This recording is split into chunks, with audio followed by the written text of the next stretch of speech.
Hello friends, आज की इस वीडियो के अंदर हम जानने वाले हैं एक ऐसी रिएक्शन के बारे में जिसकी जानकारी आपको होना बहुत ही इम्पोर्टेंट है, क्योंकि आप कोई भी कंपटीशन लेवल की तैयारी कर रहे हैं।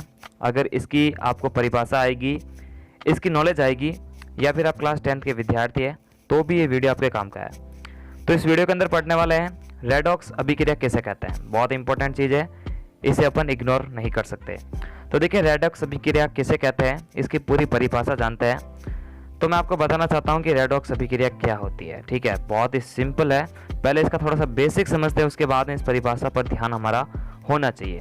तो देखिए, रेडॉक्स अभिक्रिया क्या होती है।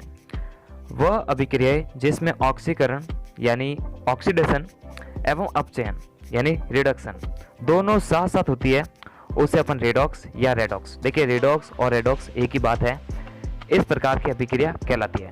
तो ऐसी रिएक्शन जिसमें ऑक्सीकरण व अपचयन दोनों साथ साथ होते हैं उसे अपन रेडॉक्स अभिक्रिया कहते हैं। रेडॉक्स अभिक्रिया के अंतर्गत वे सब रासायनिक अभिक्रियाएं सम्मिलित है जिनमें परमाणुओं के ऑक्सीकरण की अवस्थाएं बदल जाती है। सामान्यतः रेडॉक्स अभिक्रियाओं के अभिकारकों के परमाणुओं के बीच इलेक्ट्रॉन का आदान प्रदान होता है। ये तो बेसिक बात होती है। अब बात करते हैं दोस्तों इसकी परिभाषा के बारे में, क्योंकि परिभाषा का नॉलेज होना बहुत इंपॉर्टेंट है। अगर परिभाषा का नॉलेज है तो आगे जाएंगे आप बहुत, क्योंकि आपका जो टैलेंट है और जो नॉलेज लेवल है वो बढ़ता रहेगा। तो मैं चाहता हूँ आपका टैलेंट लेवल बढ़े, इसके लिए आपको थोड़ा सा प्रयास तो करना ही पड़ेगा, बस कुछ काम करने ही पड़ेंगे।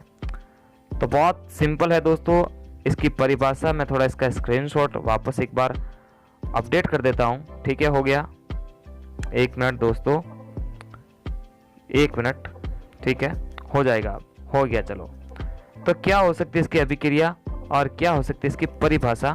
तो काम करते हैं परिभाषाओं पे। तो देखिए, परिभाषा क्या करिए, बहुत ही सिंपल परिभाषा, इसकी बहुत सिंपल परिभाषा है कि वह अभिक्रिया जिसमें एक क्रियाकारक का ऑक्सीकरण और दूसरे क्रियाकारक का अपचयन होता है। अब देखिए, ऑक्सीकरण और अपचयन होता क्या है। ऑक्सीकरण का मतलब है कि ऑक्सीजन की वृद्धि और अपचयन का मतलब है हाइड्रोजन की वृद्धि। तो दोनों होता है। तो एक रिएक्शन के अंदर देखते हैं, यहाँ पर दे रखा, वैसे बहुत ही सिंपल है अगर इसको तरीके से पढ़ ले।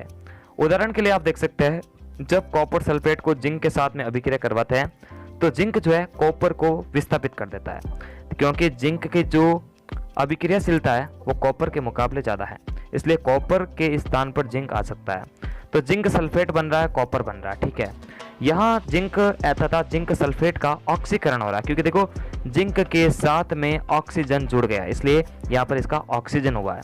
वही कॉपर सल्फेट से बात करें तो यहाँ पर ऑक्सीजन हट चुका है, यानी सिंपल सी बात कह सकते हैं कि ऑक्सीजन का जुड़ना ऑक्सीकरण है और ऑक्सीकरण का हटना अपचयन है।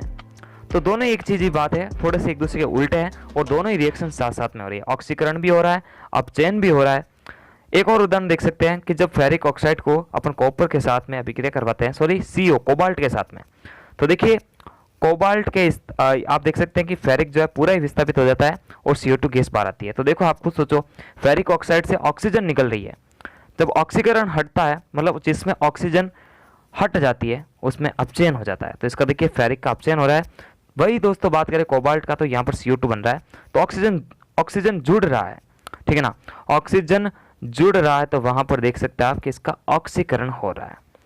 तो आई होप आप इसको समझ गए होंगे, बहुत ही सिंपल है। जिस अभिक्रिया में ऑक्सीकरण और अपचयन दोनों साथ साथ में हो उसे अपन रेडॉक्स अभिक्रिया कहते हैं।